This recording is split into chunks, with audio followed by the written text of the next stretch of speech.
Hello there, and welcome to Thank the Maker, a podcast about heroes, princesses, scoundrels, hooky religions, ancient weapons, and all things Star Wars. I'm Adam Russell, and we are more on time than we've ever been.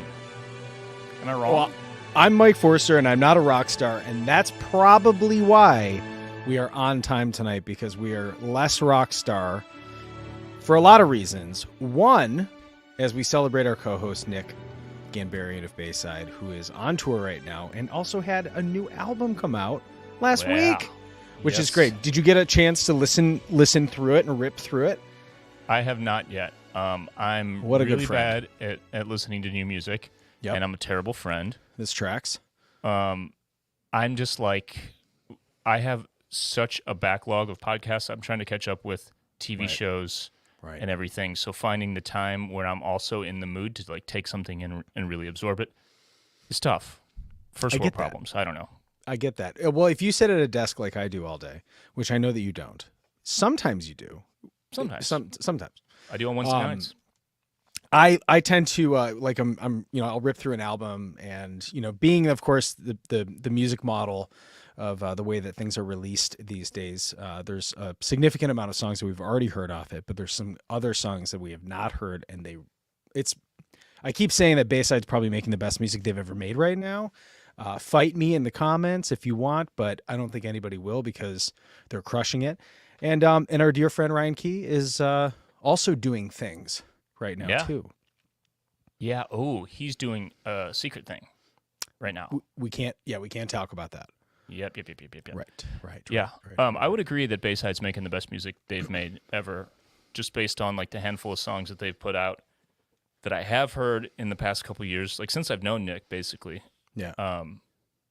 It just, they just keep getting better, which is great, because when did they come to St. Louis? They don't on this tour, actually. What? But whatever, I don't know. St. Louis isn't exactly like a hot market for anyone. Sure. I get that. Unless you're Breaking Benjamin or something like that. Right. But middle America angst. I do get that. Yeah. And you guys are also embarking on a tour eventually here soon, ish, right? Ish, yeah. Okay. Closer to you than we've ever been. We're playing. There's a festival up there. It's called Phase Fest. Oh, no. Eclair? Well, Phase Fest is one of them, and then what's the other one? There is one in Eau Claire. Eau Claire, yeah. I don't know what it's called, but it's a fest. Yeah, it's up there. Yeah. Near Canada, right? But now you're still like a whole state away. Yeah, I'll come hang. I think we have a good crew that'll come down. We should get an Airbnb. Let's just get a whole house and trash it. Let's probably commit arson. Let's do a podcast from it and then trash it, so that we have evidence that we were there. This seems like a bad idea. Also, we have a lot of Star Wars news besides that. What are we talking about today? Besides Bad Batch, did you get a chance to watch the Star Wars Outlaws trailer for the single person story? The whole thing, there is no multiplayer, but they kind of revealed the story and the timeline of which Outlaws takes place, which I thought was super interesting. For sure.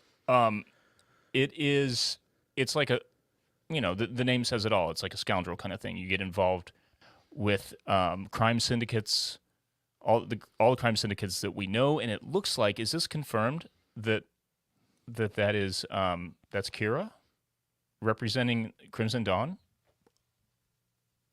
No Just idea. Kidding. No. It's already out there enough. I think they revealed it in one of the like Game Informer, Games Radar, one of these giant media companies. Totally spoiled it for people. I thought it was super funny that you've got the Clatoonians were representing the Hutts. I thought that was great. Or the Weekways, I think, were representing the Hutts. You had the Pikes, which have the classic Book of Boba Fett squid face. They weren't the kind of Clone Wars with the huge back helmets and all that. I thought that was interesting. And then Kira, and Jabba the Hutt's in it. Like I was like, yo, himself, the man. Yeah, it's unbelievely cool. So and the main character's in his palace in the trailer. It's awesome. Do you think? What do you think? Is Kira like in charge of getting that? I mean, is that what it? I'm looking at the comments. I'm looking at Discord. I'm seeing what people are saying. Do we think that she has to transport the carbonite Han Solo to Jabba the Hutt? That would be the coolest story that they could that they could weave in there. I mean, because we see him. Because there is, I think, in War of the Bounty Hunters, please, our Discord who's chatting, I think there is something about, like, someone steals Han from Boba. War of the Bounty Hunters, there's a character from War of the Bounty Hunters, a great comic series that Marvel is doing. I mean, I know you haven't gamed in a long time, but this might be one. I mean, once you get in, you're gonna have to play like all these games. You know that, right? Yeah, yeah. And I have a gaming PC en route to my home right now. You do? I do. Ooh. Okay. Well, this comes out August 30th. I think it's at the end of the summer. So that's pretty exciting. And yeah, I don't know what else. What else did we miss? The other big thing that we were trying to get together to do a full breakdown of, but it just couldn't align the stars because of this busy week. Yeah. Is the trailer for out of nowhere, unexpectedly, Tales of the Empire. The Empire. Which I think personally it makes sense as to why people were kind of like, oh, we're getting these random double episodes of Bad Batch to probably shift around what open up May the 4th, a reveal, Yeah. Which I think at this point they've done this a couple of times for animated shows. So the fact that we got, I mean, and this was a hammer of a trailer. I was like, yes. Like when they first like I'm like, okay, cool. We're going to get like a little Night Sister background. And all of a sudden it was just like all of your favorite characters from the bad guys, like Thrawn. We've got like just rolling all of these amazing characters out at the great timeline too. Yes. Super geeked on that. Diana Lee Inosanto reprising the role as Morgan Elsbeth at her younger days, which I think is amazing. You've got Black Kit Thrawn from I think from the pre Grand Admiral days. Maybe we should do a breakdown for our patrons after.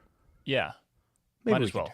do that. Yeah, let's talk about that. And for our after show segment that we do every week, instead of doing this Star Wars chat pack, which is fun, since it's just two of us, it will be a little more efficient, our breakdown of that trailer. So we can go through like frame by frame and see what's what, because it is like, I love Tales of the Jedi, and this seems like, number one, it is like the spiritual sequel to it. It's not an actual sequel, but it's same theme, same kind of approach, and it looks to me like it's going to be twice as good, minimum. Right. So I couldn't. I mean, we've got like, loose ends from the Clone Wars being tied up with it, filling in blanks, just all kinds of. We're tying together the Ahsoka series with the other Tales of the Jedi stuff. In terms of the Inquisitors, we're just like you said, it's just this checklist of all the bad guys, and we're gonna hit it all. It seems like so. I'm pumped. Yeah, that's gonna be amazing. And talk about amazing. Great episode of Bad Batch today. Hell of an episode.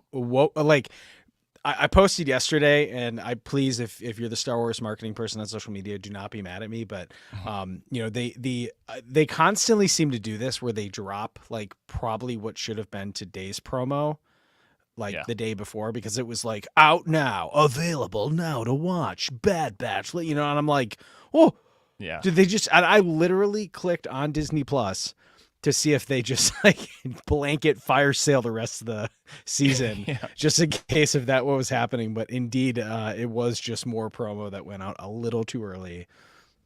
That's fine, okay. But it was great. It was a great episode today. Yeah, I heard some folks say that they didn't love it. That someone actually went as far as to say it was one of their least favorite. I don't get it. I know they rehashed some things at the end, at Tantus, but I don't know. In terms of like action and telling an Indiana Jones heist action kind of thing, I thought it was incredible. I thought the score was amazing as usual. It was visually stunning, like incredibly visually stunning. There was some stuff in this one that looked like it was pulled straight from concept art. Like it looked like a painting in the best way possible. I'll show one right now. Actually, this this establishing shot of the prison, So good. like the work camp. Yeah. Dude, look at that thing.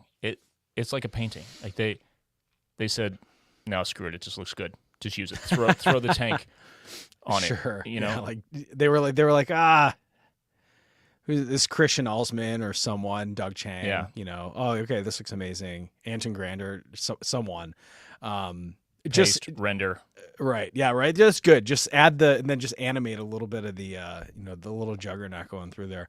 I thought this episode was super strong. I think I understand what people are frustrated about. This episode was shorter in regards to how people are saying, did this really move the plot along? I think Omega coming back to Tansis was inevitable, and however they were going to show that was important, right? This was a necessary episode of what needed to happen. As I said in my bingo card, but ding, bringing Rampart back was crucial. But I also think in the way that they handled it, Crosshair's got a ton of sass, cracks me up. What are you gonna kill me? He's like, not yet. Loved that. Loved everything about that. And I agree with you, dude. The animation, specifically, I think when I had my wow moment was when the two, we're calling them juggernauts, but at this point, we more on that later. But when their side cannons came out and they shot the almost like the tiny little missiles that almost look like flares. I was like, level up. Like this looked, I almost couldn't tell if it was animated. It looked live action to me in terms of like the rendering, the scaling, the shadows. I mean, everything about it was like, is insane. I mean, the Bad Batch, we're on the third season. We had, the 2 or 3 episode arc in season 7 of the Clone Wars. And that looked incredible. Season 7 of the Clone Wars looked incredible. But I was watching a recap thing earlier, and they showed a clip from, I think that. Okay. And it's not quite as drastic as looking at season 6 or 7 of the Clone Wars compared to 1, 2, or 3. But it was pretty drastic. Right. Texturing, especially. I think they've really leveled it up, and they've got the cinematography dial, like the digital lighting. Yeah. It's just it's such a beautiful way to tell these stories. And I know a lot of people, we talk about this all the time, just can't get into animation. But how? God, if you're listening, you have to. You're not listening right now. If you don't. That's true. But tell your friends. Like, it's really, really, to me, almost like, I would almost rather have animation 75% of the time give us a banger of a live action TV show once a year, and then a movie every 3. Yeah. Give me all the animation. I'm with you on that. I think we're at that point. Where I understand that there's a lot of people who, that animation. There's a lot of people who held the water for Star Wars animation. I think in some ways, George's vision of what he wanted to make at that point was animation, right? It was a passion of his. It was a way for him to continue to tell dynamic storytelling. But looking at where we are now, I'm like, especially with the Tales of the Empire. Yeah. I'm like, man, like I'm in there. For me now, I'm like, there always has to be animated Star Wars. Like that's just 100%. How I feel, right? You know what I mean? And I think if we're gonna find out what happens after Bad Batch, there's a lot of speculation about the Ventress episode and saying, they've alluded that there was more to come. We're going to learn more of her story, being that, of course, that we're getting in Tales of the Empire, we're getting Morgan Elsbeth, we're getting more Night Sister story. So maybe that tells a little bit of what happens with Ventress. I don't know what's going to happen. I don't want to speculate too hard, but like I'm in after seeing how amazing Bad Batch season 3 is. It's just got to be Star Wars at this point. It's all Star Wars. Get it going. We need more. Yeah. Lucasfilm, listen to us. We're here. We're here. All right, let's get into Stolen Plans. What have you done with those plans? The Bad Batch, Season 3, Episode 12, Juggernaut, to Debuted today, April 10th, 2024 on Disney Plus. Disney Plus description: while seeking an unexpected source, the Bad Batch make a daring escape. 22-minute runtime, directed by Stuart Lee. Written by Ezra Nachman, who also wrote Season 2, Episode 7, Clone Conspiracy, and Season 3, Episode 4, A Different Approach. He also worked on like 40 episodes of the NBC show Manifest. Is that with the disappearing plane? Yeah. Yeah, this is pre-Boeing days, so I guess maybe. Yeah. Oh, a little easier to watch that. Sure. Yeah. Yeah. Yeah, I think this is only his third Star Wars anything ever. So good on him. Great writing. What's interesting too, though, is like how they just, he's busy on Manifest, right? That's a big show. I totally get it. But then just to have these like little sprinkles of, oh yeah, I did this one episode of Clone Wars. I'm like, how? Yeah, that would be so hard for me as a writer to be like, I got to do an episode of Star Wars. And they'd be like, did you do more? I'd be like, no, just one episode. Yeah. Walk away, right? I couldn't do it. I'd be like, I'm down for a whole season. I don't know how that works out. Maybe he's the kind of dude that just, he feels confident about an idea. He does it, and he backs off until he has another one. Just like or he gets called. Which is crazy. I get that. Ooh, Rampart's back. So we got to, of course, shout out. Noshir Dalal returns as the voice of Rampart. And did we ever mention, I would assume we did, the first time we saw Hemlock, that the voice of Hemlock is Jimmy Simpson, which who is if William. We break it down for people who are like, who's Jimmy Simpson? Yeah. It's literally the man in black from Westworld. The best dude who could do the voice. Younger William in Westworld, and we've probably talked about it on the show plenty of times. Westworld, to me, is like, Westworld Season 1 is, I think, maybe my favorite season of TV ever. Ooh, that is a big claim. I honestly, I can respect it. I really can. But yeah, just the fact that like he has like his, I think that was what made that part in Westworld so jarring. Mm-hmm. When you realized that when he's first introduced with this, who's his brother-in-law or whoever that was when they go to Westworld, right? And like his face just looks so like, we're going. This is what an experience. Yeah, exactly. And then his brother, his brother-in-law's like, oh, just hookers and killing people. Like, let's do it, right? And he like can't deal with it, right? And then to have him be Hemlock, I'm like, ooh, this like gives me secondary chills down my spine because I want to say that like he seems like such a nice fella. The episode when he starts to turn though in Westworld is like, it's dark. It's great. It's awesome. It's so good. Yeah. So that's I think we have called that out, but just the fact that I think most people didn't realize who that was, especially as a lot of us older millennial, early Gen Xer, that was totally aimed at us as far as our marketability goes. So hopefully that blows someone's mind today. Blew my mind when I was reminded. It's a good thing about having ADHD and just forgetting things. When I'm reminded, it's like being reintroduced to it all over again, baby. Yeah. It's great. All right, let's discuss a few things before we get into this big, healthy Den of Antiquities segment. So Omega's gone, captured, taken to Tantus. We jump back in right where we left off with Pabu now just kind of being left alone. They've got Omega, the Empire's leaving, and the Batch is like, oh God, what are we gonna do? They don't know where Tantus is, and Crosshair brings up Rampart might know. Mm-hmm. He's on an Imperial prison planet. They don't know how to get there. Right. Fee shows up. She's got a ship. Let's go. Because their ship's gone. If you remember.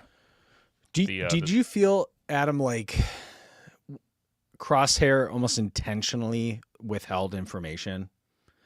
Yes. Like Hunter kind of accuses him of it, and he's like. Has a, I don't know, right? Like, it's almost like your heart could kind of break for the guy because like he literally holds up the thing that like has like he's got his twitch, his murmur, whatever you'd call it. He's like, I can't go back there. So like at this point, like maybe this is a part of Crosshair's the first step to healing is always admitting that you finally have a problem, right? Because he was just ignoring, and Omega is helping him understand that like what happened to you is okay to recognize that like it got to you, man. It's okay, right? For him to intentionally kind of say, I might have a little bit of information. I can understand why everyone's pissed, and I can understand why he also withheld that, right? Like it's your heart's kind of breaking for everybody here, because you're, man, I totally get that. So, it's interesting how we got that information that Rampart is still around. So, Yeah. And it's also interesting later when Rampart says he doesn't know where Tantus is, but he might know how to get around that, you know? right. So is this the cloaking? You think this is what do you think about that? When he said that it was ominous enough. Yeah. He said something about it being what was the word? Encrypted, like the coordinates or something, right? Yeah. He might know how to get around that. Oh God, I don't know. It could be all kinds of fun stuff. Does it have to be something with a deeper implication? I don't know, because it could be something as simple as, you get to the right terminal and you hack it. I don't know, some little like plot point. But right. Well, I'm sure we're gonna find out in the next episode. Yeah. I mean, I think the EU. If Ryan Key were here, this is his thing. But I think the EU had that Tantus, the base, especially itself, had a cloaking device on it that made it so that it was almost like how Wakanda was shown for, I think, most people who would know what that is. Where it's almost like if you were to fly over it, you wouldn't know where it was. And I think that was from the original time that it was mentioned in the book.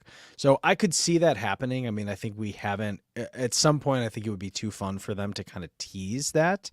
But I don't know. It could be another thing of like Exegol where, there's only certain, it's like you get the coordinates and then it gets scrambled after so that no one knows. It's almost like the ultimate insurance plan that, only that 3 people know where it is, right? That Hemlock, the Empire, the Emperor himself, it's like you don't know. It's like the ultimate, the coordinates to the eagle's nest. I don't know. I have no idea. Right. So, yeah, well, I'm sure we'll find out.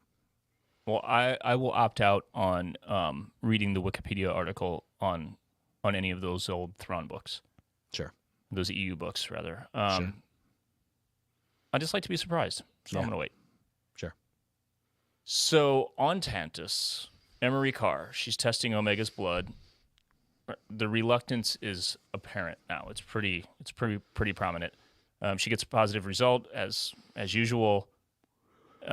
Project Necromancer, we get a rehashing of those details via Hemlock to Omega, because he brings her in. He's like, well, you're here. Here's the deal. And he drops all that again. I don't think there's anything new here, but let's just read this quote and tell me if you picked up anything new. He says, an individual's M count cannot be directly replicated. Attempts have been made, but each time the level's degraded. We tried various methods, mixing samples from our other test subjects, yet nothing worked until we combined your sample with one of our M count specimens. You are a vital piece to our work here, Omega. None of that's new, right? I think we knew all this. I think they were just said in different ways. I think we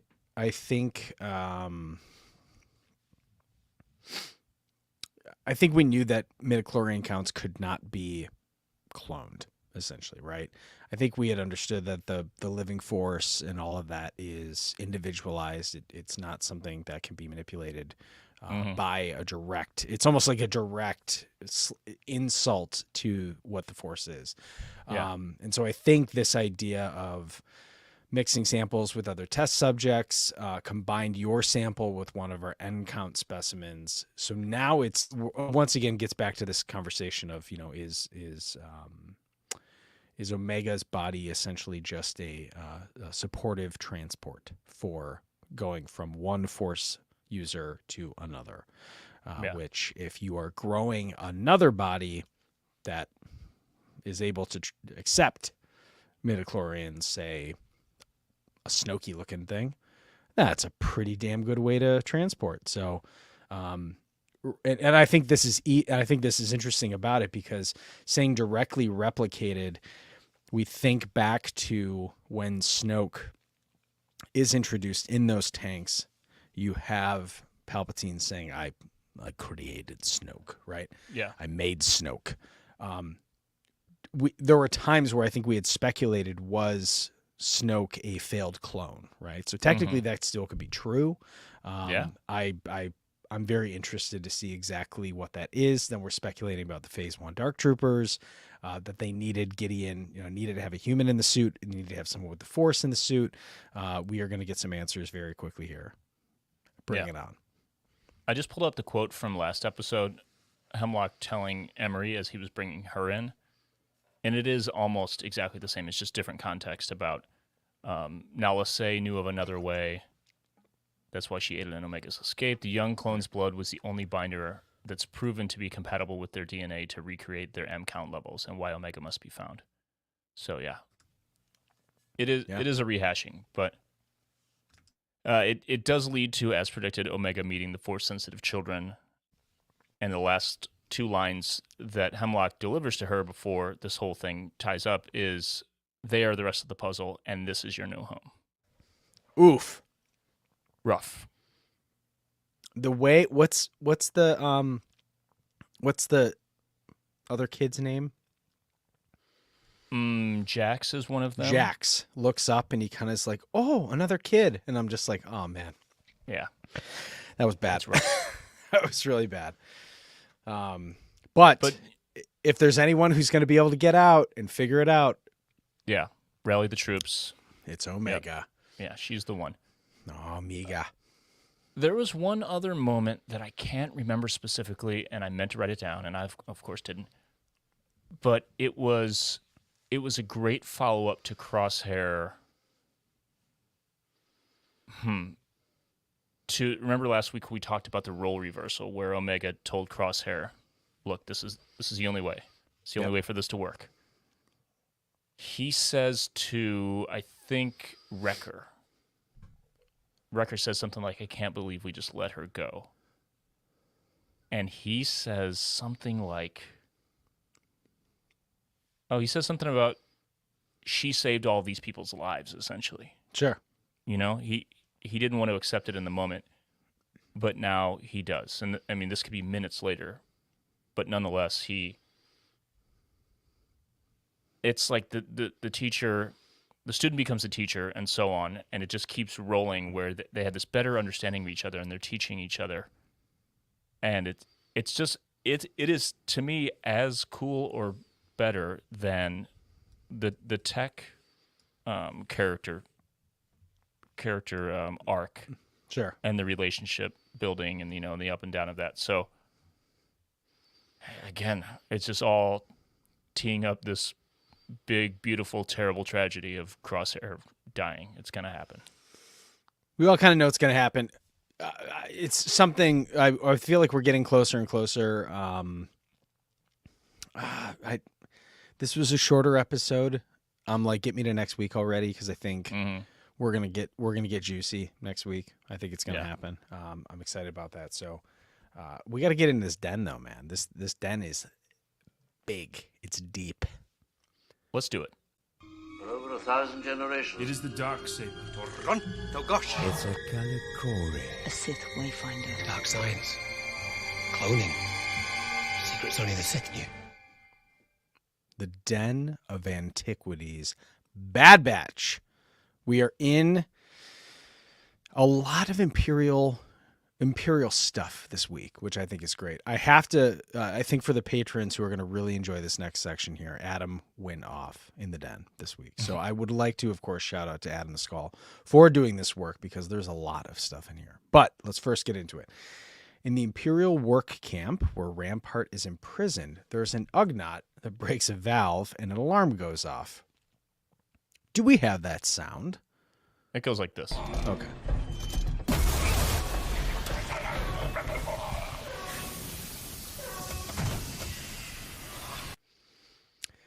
That sound, the alarm sound, is the same sound from Echo Base in The Empire Strikes Back, where Han and Chewie are working on the Falcon. Turn it off. Turn it off. Which Exact is same pitch. Which is awesome because the Ugnaught little throwback is the first time that we met them was in Empire Strikes Back. So that is a great little, just kind of a little Easter egg out there for them Star Wars fans who might be able to find that stuff. The orange Imperial prison uniforms, very similar to the orange Republic prison uniforms that we see in the Clone Wars. Let me go ahead and pull these up real quick so you can see what we're talking about here. Let's go ahead and bring these up. Oops. Oh, yeah. Let's turn off this thing. What do we got? There we go. There we go. Here we go. Oh, yeah. All right. So we're catching a vibe of this. I think that's great. Little, there was a lot of orange fabric floating around at this time. Probably why the X-Wings were end up orange. There's a lot. We just got a surplus of orange fabric. Yeah, it's everywhere. But most importantly, bring that guy back up again. Who was that? Well, There's something about that guy's ears. Well, before you do that, this is a nice little progression. So these are the ones in the episode here that we're showing on screen. They're orange with white trim. If you go back to the Republic ones, the original Republic ones in the Clone Wars, they're just solid orange. Yeah. So we go from solid orange to orange with white trim, and then eventually the full-blown Imperial ones, white with orange trim, Right. which we see in Andor. So nice little inverse there, which is pretty cool. And then the full solid orange one for the Republic, if they're still there, ends up becoming the X-Wing suit. Maybe. Who knows? Hey.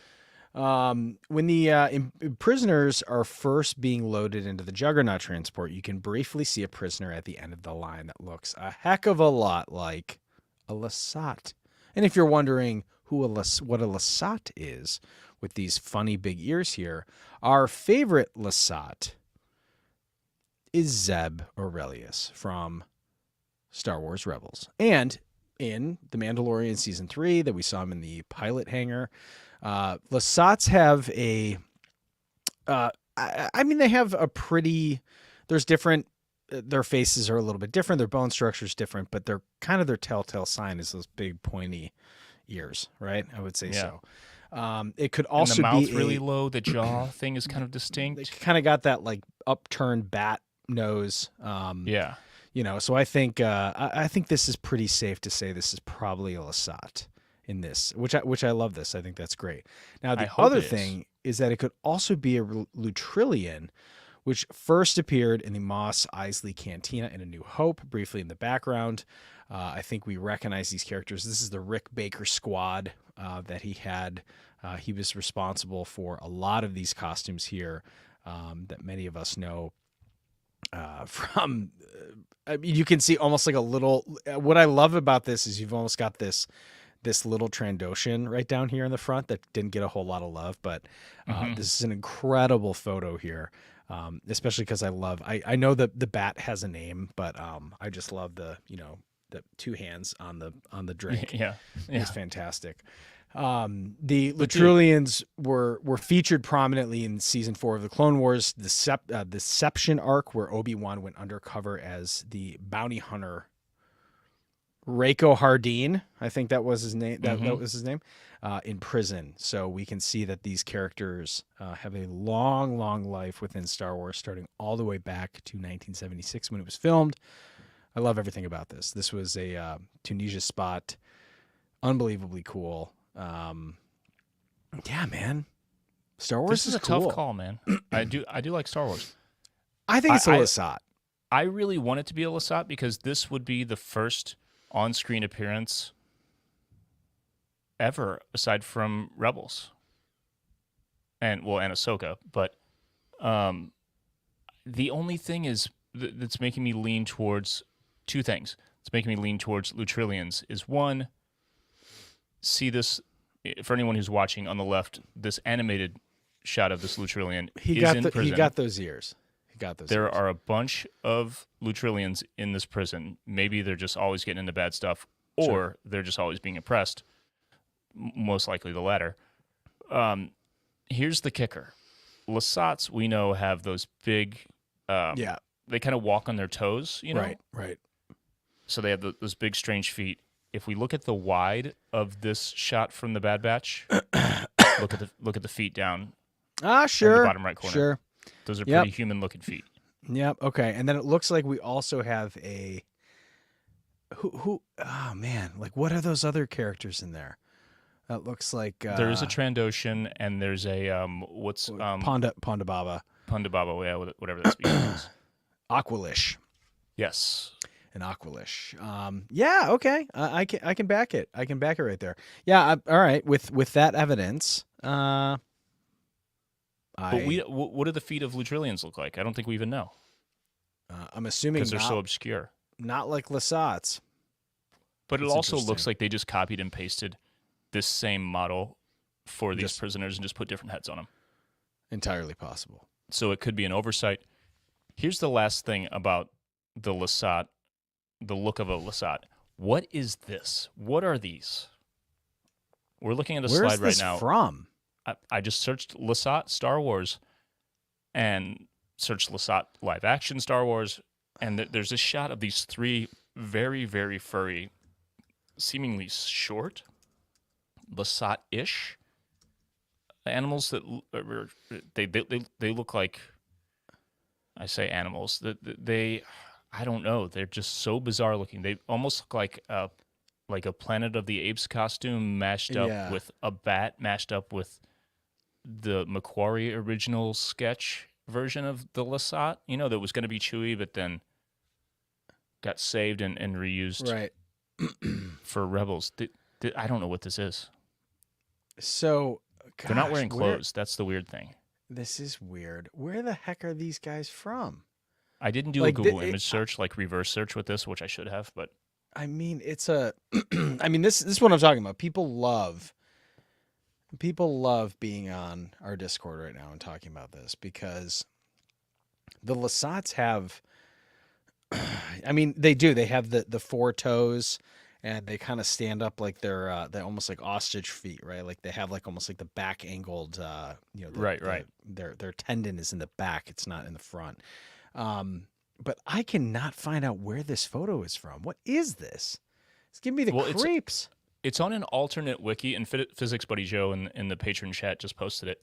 There's Star Wars Universe fandom, That's what I'm looking at right now too. but that's the only place they're listed. And then that wiki's pretty sparse. It doesn't say much. There's no caption for this photo. Right. It doesn't have appearances listed. So I don't know what the hell this is. Man, but it looks enough like a costume, right? Like unless it's from like Battlefront or there's some kind of high res render of it. But then it almost looks like their blaster almost looks like a DC. Was that DC-17? The kind of classic Rebel fleet. Oh yeah. But it's like purplish. I don't know. You know what these it's look like? Were they in Maz's Not cantina? a DC-17. What am I thinking of? What am I thinking? DC-17 is the Clone Wars. I know what you're saying. You know what I'm talking about. Yeah. It's DH-17. That's what it is. I'm sorry. Sorry, I don't know why we have a Star Wars podcast. No emails, please. No, please. Yeah, that could be. I mean, this certainly looks like, but I'm looking at appearances, and it says in appearances here, there's no. I mean, this Star Wars Universe fandom wiki. Where's Physics Buddy Joe on this one? There is no listed appearances in here besides Star Wars Rebels. What the heck? Yeah, there go the feet, Zach the Maker. It's just like dogs technically. Sure. They're on the balls of their feet, on their toes. So that first bend in the back is actually their heel that's up in the air. So Right. that's the same kind of thing. Oh, here we go. Hask, Hassk. Okay, so these are not Lasat. Somebody mislabeled this. Figure it out. Yeah. Okay. So what There's the like heck would the- like a bald face, kind of miniature Bigfoot looking Sasquatch kind of Sasquatch bat husk. face. Oh yeah, here you go. Okay. So you're right. The Hask triplets, which I'm assuming are these guys, were thugs who spent time at the Takodana Castle. So they must. Oh, they must. Yeah, they were in Maz Kanata's castle. Yeah, bud. Nice eye right there. Nailed it. Very good. One of them sitting in the back, drinking a drink. Interesting. And they also were in, according to Wikipedia, number of Hasks came to join Craig and Gore's pirate gang. Okay. Sick. This is interesting. Oh, The look at case that. is solved. Okay, so there we go. This is what we're doing live on Thank the Maker. This is why people tune in, man. They tune in to there see we the go. Star Wars information. What do we got? That's the shot. There we go. With the Yeah. yes, with the weird bikini. And is that Book of Boba Fett. God, that's Which one was amazing. that? Yeah. Yeah, weird. Yeah, look at that. That's nice. That's wonderful. Uh-huh. Oh, that's horrible. All right.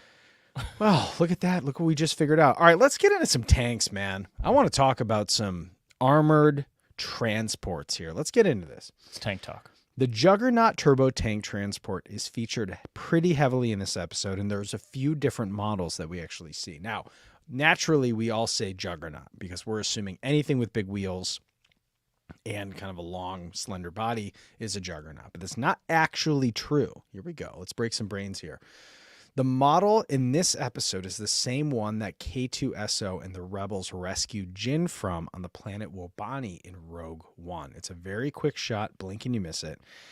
The first appearance of this Juggernaut, particularly, that has a little bit of a different style, it's got a little antenna on top, was seen in Revenge of the Sith on the beach in the Battle of Kashyyyk. And that same model can also be seen in several episodes of the Clone Wars. There we go. And this Very one, cool. also briefly, like I had to dig for it. Yep. This is also the one from the beginning of the episode that Rampart is in with his beard. Right. When they're the other shot that we're showing right here that they're loading into. Yep. That the batch breaks him out of. That Yep. is this version that's in Revenge of the Sith. Very interesting. And they made a Lego of it, evidently, apparently, which is cool. Now, but let's get into the third model of the Juggernaut. Here we go. Which is featured in The Mandalorian Chapter 15, The Believer, which is the episode where Din and Miggs Mayfeld, the Bill Burr character, as everyone knows, Space Boston, infiltrated the Imperial base on Morak and got into a very similar chase fight on top situation. And this is where they have the canisters and all of that, trying to get the this is where they go in with those tank troopers, the green outfits. They look very cool. I think that's a Brown Eyes episode. Yes. Love that episode. And the earliest iteration, though, was actually created by Joe Johnson in concept art for the Battle of Hoth in The Empire Strikes Back, which is pretty cool. I should have pulled that concept art. It's pretty dope. That concept ultimately led to the all-terrain armored transport known as the AT-AT, or the AT-AT, according to whatever kind of Star Wars fan you are. And that kind of goes to show you that armored transports have been around for a long time, and there's a whole lot of them. A lot of things to transport. Not counting the hover tank that we see in Rogue One as well. But back to the tank chase. There's a very Indiana Jones moment during it. We could appreciate this. A trooper's hanging off the side, and the tank is very close to a cliff wall, which I think this part was awesome. They come into an outcropping on the wall. Trooper has nowhere to go, and he just gets straight up clipped, knocked off of this thing. It was very reminiscent of the slow-speed tank chase, the fight in Indiana Jones and the Last Crusade, where at one point, Indy is hanging off the side by the cannon barrel and almost gets smashed.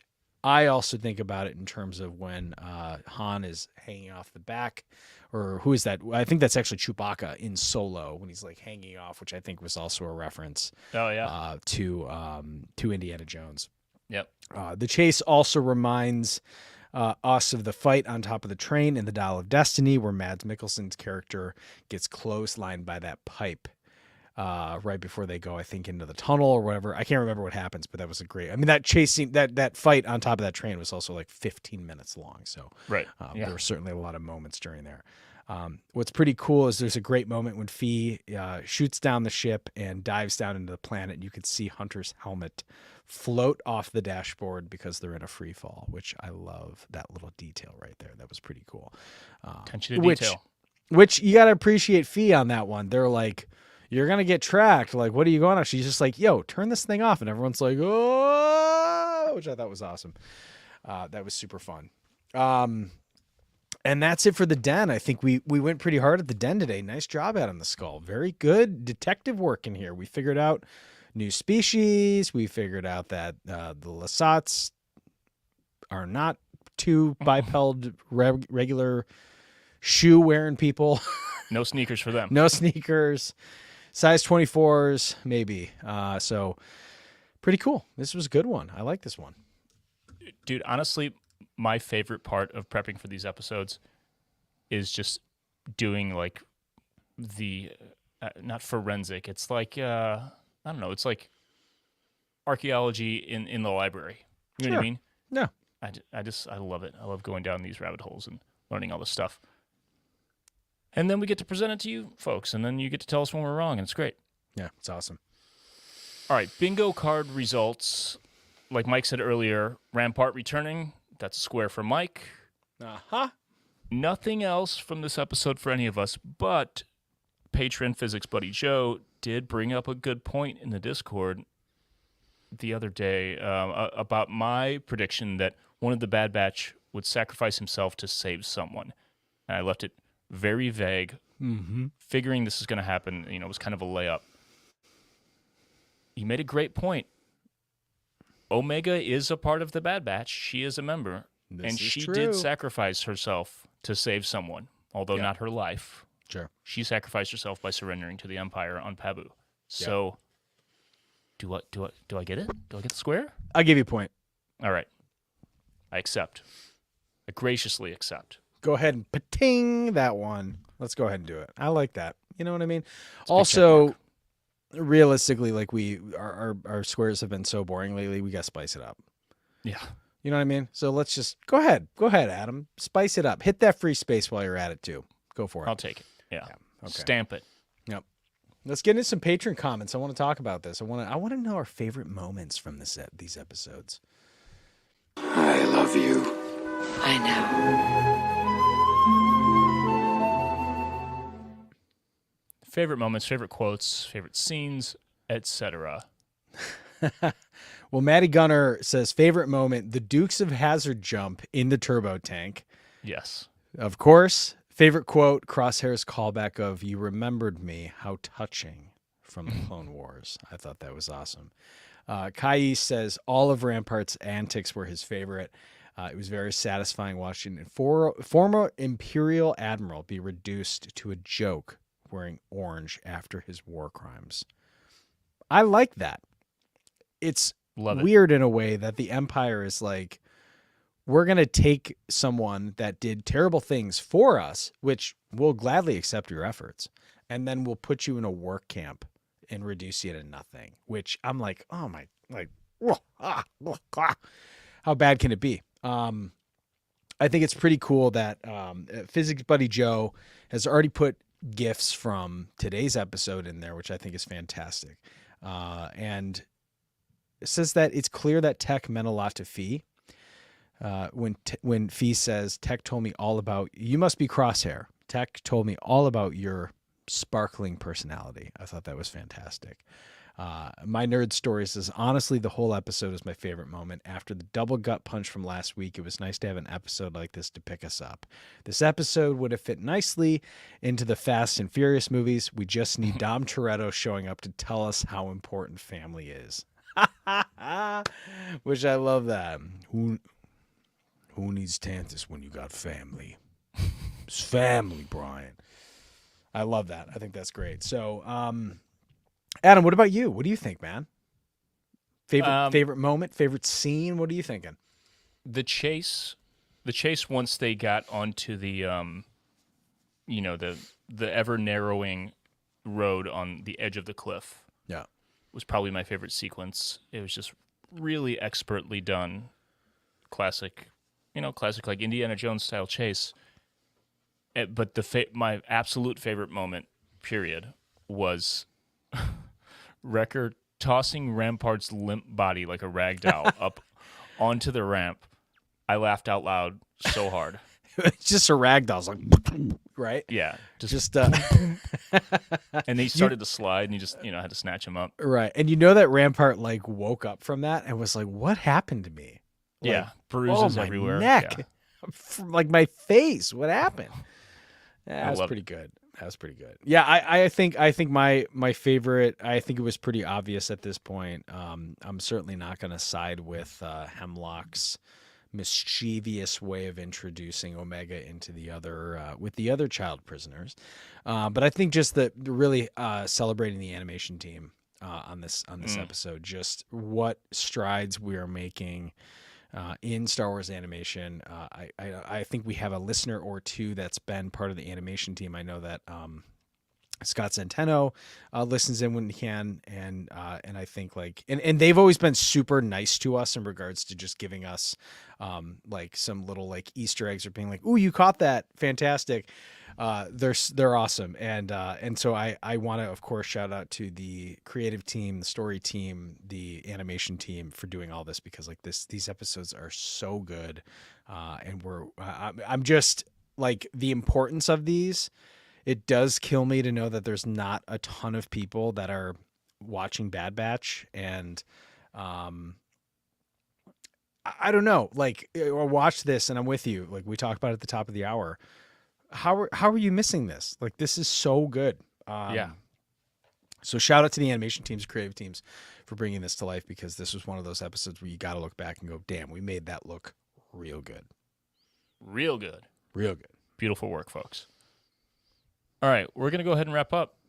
Two of us here makes for a shorter episode. That's what it is. Nice, little compact.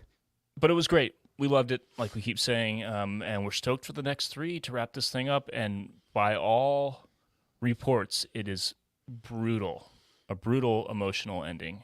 So I'm ready for it. I think I'm ready for it. When are you going to We'll get find your out. tattoo, Adam? You know, I have one skull tattoo. Okay. A friend of mine did it for me in Japan, actually, years ago. He lives here now. Okay. I kind of think it should be a Clone Force 99 skull instead. I would feel really bad lasering this off and replacing it, but maybe that's what I should do. I don't know.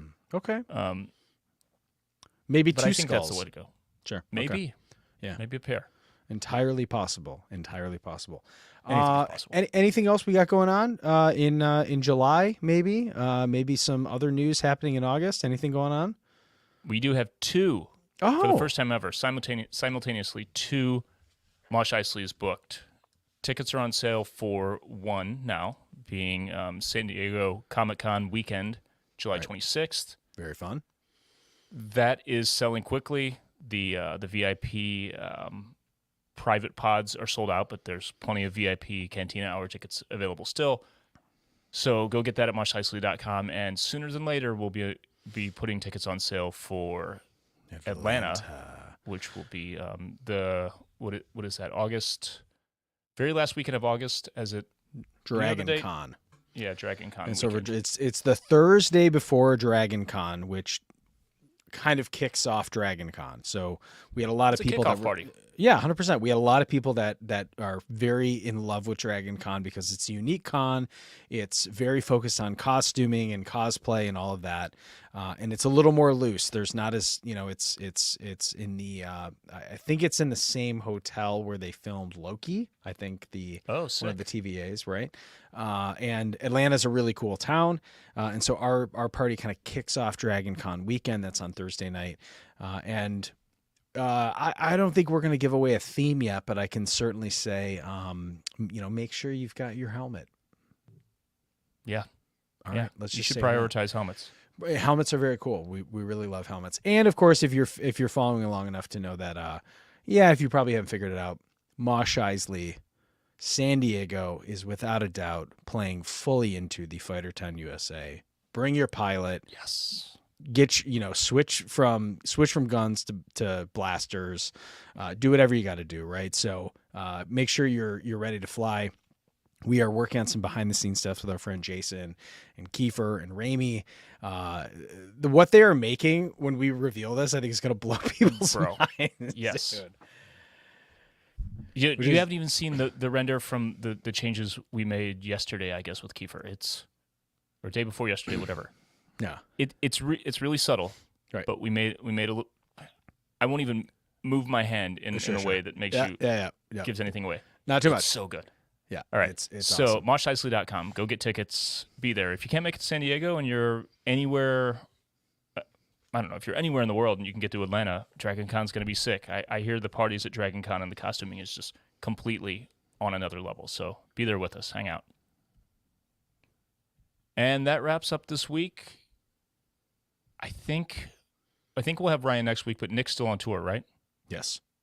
All right. So maybe we'll be a threesome next week. We'll see. Regardless, patrons, thanks for being patrons. Everyone else, thanks for watching and listening. Until next week, may the Force be with you.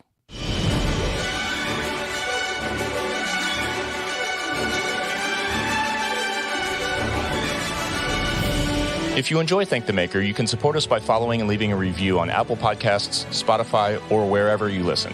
Or you can support us directly at patreon.com/thankthemakerpod, where you can get access to our Discord server, exclusive content, exclusive merch, our recording live stream, and more.